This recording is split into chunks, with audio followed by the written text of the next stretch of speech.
ওয়াকফ আইন নিয়ে বড়সড় ধাক্কা খেল বিজেপি বা কেন্দ্র সরকার। সুপ্রিম কোর্ট ৭ দিনের অন্তর্বর্তী স্থগিতাদেশ দিয়ে দিয়েছে এই আইনকে। সুতরাং এই আইন লাগু করা যাবে না বা কার্যকরী এই মুহূর্তে করা যাবে না। ৭ দিনের মধ্যে যতক্ষণ না পর্যন্ত কেন্দ্র সরকার কিছু পয়েন্টে জবাবদিহি না করে সুপ্রিম কোর্টে এসে, ততদিন পর্যন্ত লাগু হবে না।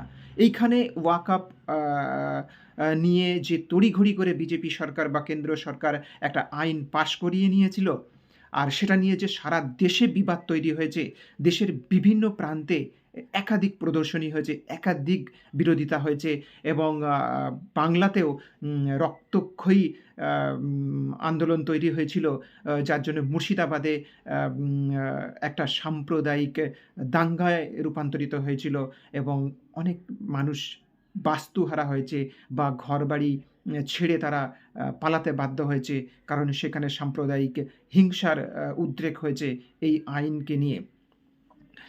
কিছু জনের মৃত্যুও হয়েছে।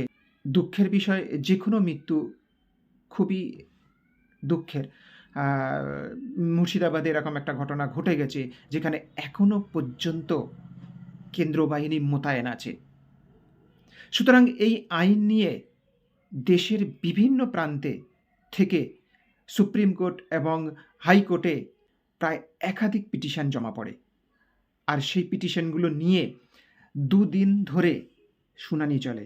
আর এই ২ দিন শুনানি শেষে সুপ্রিম কোর্টের মাননীয় বিচারপতি ৭ দিনের জন্যে অন্তত এই আইনটাকে স্থগিত করে দেয় এবং বলা হয় যে কিছু ক্ষেত্রে এই আইন সংবিধানকে চ্যালেঞ্জ করছে। সংবিধানের যে ধর্মনিরপেক্ষতা এবং নিজস্ব ধর্মকে স্বাধীনভাবে পরিচালন করার যে এথিক্স আছে, সেটাকে কোথাও না কোথাও চ্যালেঞ্জ করছে এই আইন। সুতরাং আপাতত যে বিষয়টার উপর সবচেয়ে বেশি চর্চা হয়েছে বা একাধিক সংবাদ সংস্থা প্রচার করেছে, সেটা হচ্ছে যে মুসলিম ওয়াকফ বোর্ডে যে নির্বাচন, সেইখানে সাধারণত পরিচালনের ক্ষেত্রে মুসলিম আধিকারিকদেরকেই রিক্রুট করা হয়। সেইখানে একটা চেঞ্জেস নিয়ে আসার চেষ্টা করা হয়েছিল যে ওই বোর্ডে হিন্দু সদস্যও থাকতে হবে। সেটা নিয়ে সুপ্রিম কোর্টে নানা চর্চা হয়েছে যে যদি ওয়াকফের মতো একটা সম্পূর্ণ মুসলিমদের ধর্মীয় বিষয় এবং তাদের একান্ত বিষয়, তাদের সম্পত্তি তারা কিভাবে পরিচালনা করবে, তারা কিভাবে নিয়ে যাবে, তার থেকে কিভাবে রোজগার হলে কিভাবে তারা পরিচালন করবে, সেটাতে যদি হিন্দুদেরকে রিক্রুটমেন্ট করা হয়, তাহলে এমন অনেক সংস্থা আছে হিন্দুদের, বিভিন্ন মন্দিরের ট্রাস্ট আছে বা মন্দিরের পরিচালনার গোষ্ঠী আছে, সেখানেও তো মুসলিমদের নিয়োগ করতে হবে।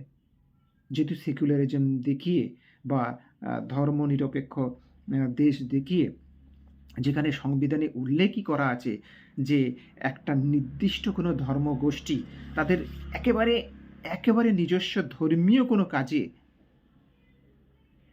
অন্য কোনো সরকার কিংবা রাষ্ট্র হস্তক্ষেপ করতে পারবে না। সেখানে তাদের পরিচালন কমিটিতে যদি হিন্দু সদস্য বসাতে হয়, তাহলে তো তারাও কিছুদিন পরে এসে বলবে যে হিন্দু মন্দির কিংবা অন্য কোনো পরিচালন গোষ্ঠীতে তাদেরও নিয়োগ করতে হবে।